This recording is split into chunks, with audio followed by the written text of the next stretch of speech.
कहते हैं जिंदगी चाहे कितनी भी खूबसूरत क्यों ना हो, उसमें कोई ना कोई कसक रह ही जाती है।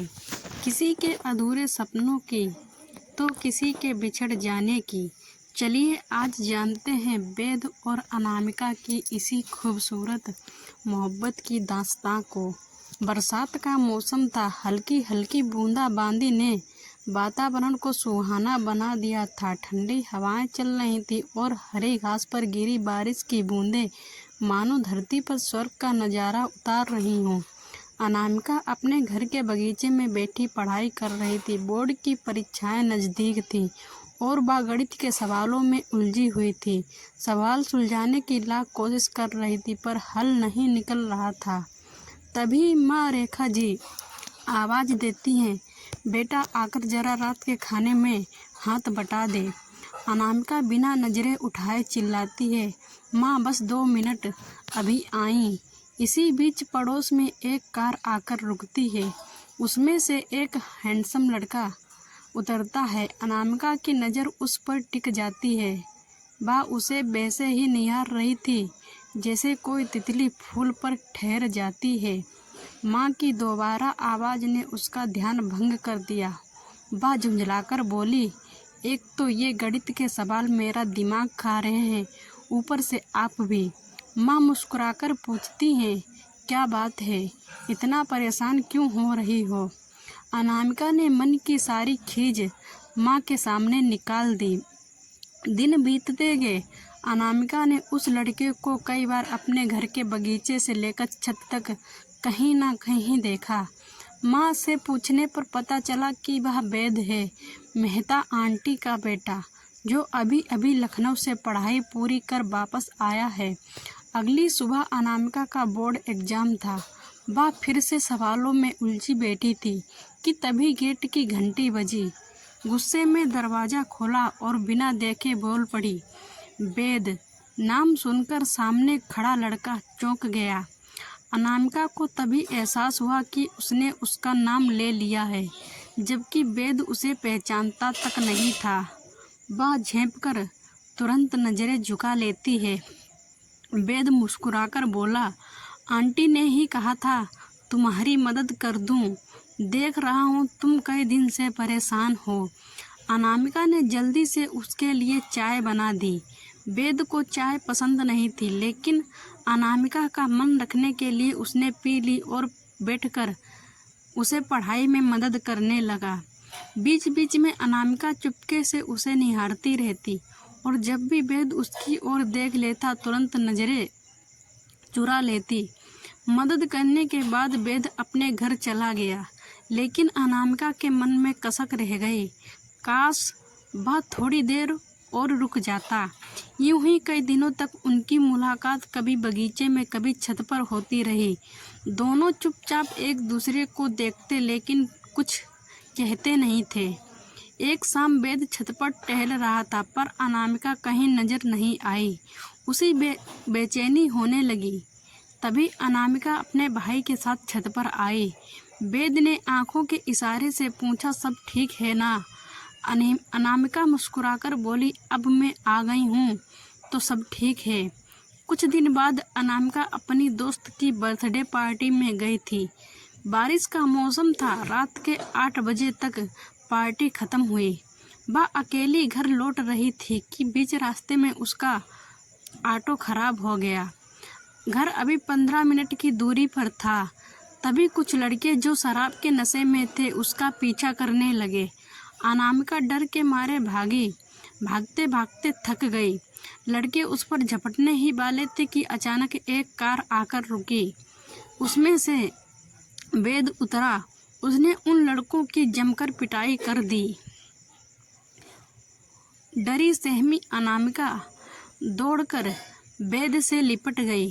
कुछ देर तक वह उसके सीने से लगी रही।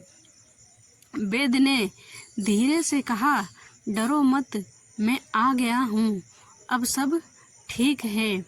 तभी अनामिका को होश आया और वह तुरंत अलग हो गई। वेद उसे सुरक्षित घर छोड़ आया। अनामिका की माँ बहुत घबराई हुई थी। वेद ने उन्हें सब कुछ बता दिया और बोला, आंटी जी, अगर आप कहें तो आज रात मैं यहीं रुक जाऊं। अनामिका डरी हुई है, उसका ख्याल रख लूँगा। यहीं से उनकी असली मोहब्बत की शुरुआत होती है। अनामिका अपने कमरे में लेटी हुई थी। वेद भी पास की कुर्सी पर बैठा था। हल्की हल्की ठंडी हवा चल रही थी, जिसकी वजह से अनामिका की लटें बार बार उसके चेहरे पर आ रही थीं। इससे वह और भी खूबसूरत लग रही थी। वेद उसे लगातार निहार रहा था। वह उसी पल को याद करने लगा जब अनामिका डर के मारे अचानक ही उसके गले लग गई थी।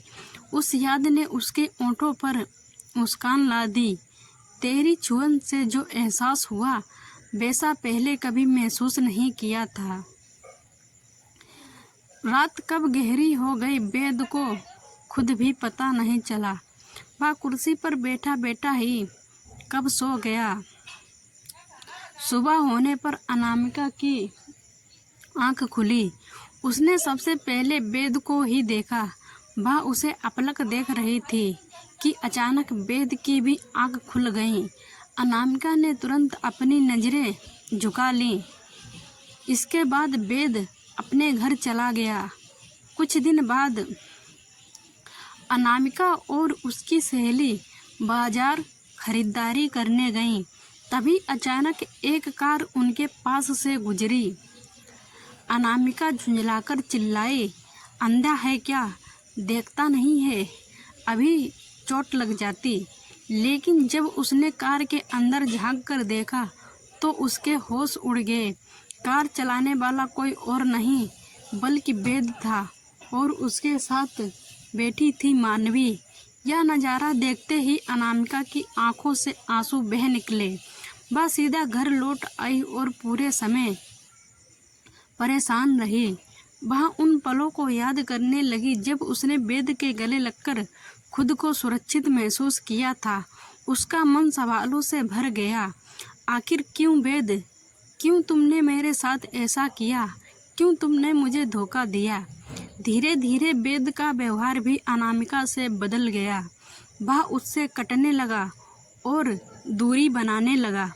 कुछ दिनों बाद वेद और उसका परिवार लखनऊ शिफ्ट हो गया, क्योंकि वेद नहीं चाहता था कि उसकी वजह से अनामिका को परेशानी हो। इसलिए उसने कई चीज़ें छुपा लीं। अनामिका की मम्मी और वेद की मम्मी की बातें फ़ोन पर अक्सर होती रहती थीं। कभी कभी अनामिका भी उनकी बातें सुनती और इसमें शामिल हो जाती, लेकिन उसने वेद का नाम कभी नहीं लिया।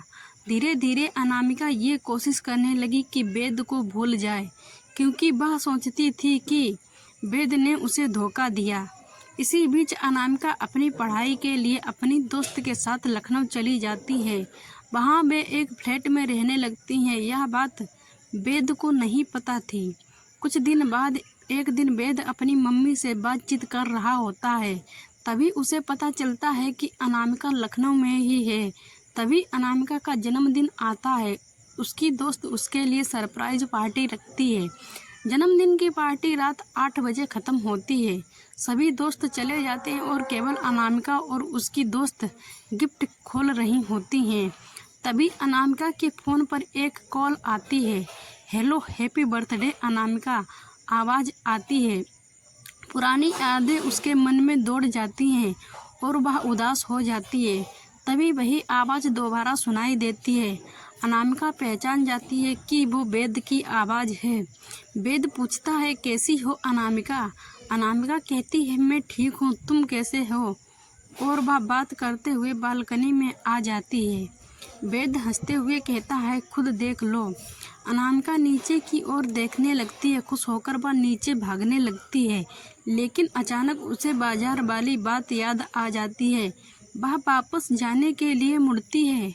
तभी वेद उसका हाथ पकड़ लेता है। अनामिका कहती है, हाथ छोड़ो मेरा। वेद कहता है, एक बार मेरी बात सुन लो, फिर तुम चली जाना। फिर दोनों एक बेंच पर बैठ जाते हैं। वेद कहता है, उस दिन जो तुमने देखा था वह सच नहीं था। मैं तुम्हें धोखा नहीं दे रहा था। वह मेरी दोस्त थी जो डॉक्टर है। वह मुझे कुछ बता रही थी, तभी तुमने हमें देख लिया और गलत समझ लिया। अनामिका पूछती है, ऐसी फिर क्या बात थी, मुझे भी जानना है। वेद कहता है, हर बात नहीं बताई जा सकती, कुछ बातें सिर्फ सीक्रेट ही सही होती हैं। मैं तुम्हें परेशान नहीं देखना चाहता, इसीलिए मैं तुमसे दूरी बनाने लगा, लेकिन अब मैं और नहीं रह सकता। तुम्हारे बिना मैं अधूरा हूँ। फिर दोनों खुशी खुशी एक दूसरे से गले लग जाते हैं। वेद अनामिका के गाल पर किस कर देता है। अगले दिन दोनों घूमने जाने का प्लान बनाते हैं और सुबह फिर मिलते हैं। वे घूमते हैं, बातें करते हैं और एक दूसरे के साथ समय बिताते हैं। लेकिन अचानक अनामिका का एक हादसा हो गया। वेद अनामिका की यह हालत देखकर बेहोश हो गया। दोनों को अस्पताल ले जाया गया। उनके माता पिता भी वहां पहुंचे। डॉक्टर ने कहा कि वेद को हृदय की समस्या है। वेद को यह सब पहले ही पता था, लेकिन उसने छुपा रखा था ताकि घर में कोई परेशान ना हो। दुर्भाग्यवश उसी दुर्घटना में अनामिका की मृत्यु हो गई। दोनों के माता पिता ने एक कठिन फैसला किया। अनामिका का दिल वेद को ट्रांसफ़र कर दिया जाए। ऑपरेशन हुआ। कुछ समय बाद वेद को होश आया। उसने अनामिका के बारे में पूछा। घर वालों ने बताया कि उसकी तबीयत गंभीर थी और उसे दिल्ली के हॉस्पिटल में रखा गया है। 1 महीने बाद वेद को सच पता चलता है और इस तरह दोनों की मोहब्बत अधूरी रहकर भी पूरी हो जाती है। अनामिका भले ही इस दुनिया में ना रही, लेकिन वेद के दिल में हमेशा उसके साथ रहने की कसक और यादें बनी रहीं। कभी अधूरी फिर भी पूरी, यही है सच्ची मोहब्बत। अगर ये कहानी आपके दिल को छू गई हो तो एक प्यारा सा लाइक ज़रूर करें। अपनी फीलिंग्स हमें कमेंट में लिखें। हम आपके हर कमेंट का इंतज़ार करते हैं। वीडियो को दोस्तों के साथ शेयर करना मत भूलें, क्योंकि इमोशंस बांटने से और गहरे होते हैं। और हाँ, चैनल को सब्सक्राइब करना ना भूलें। Thanks for watching.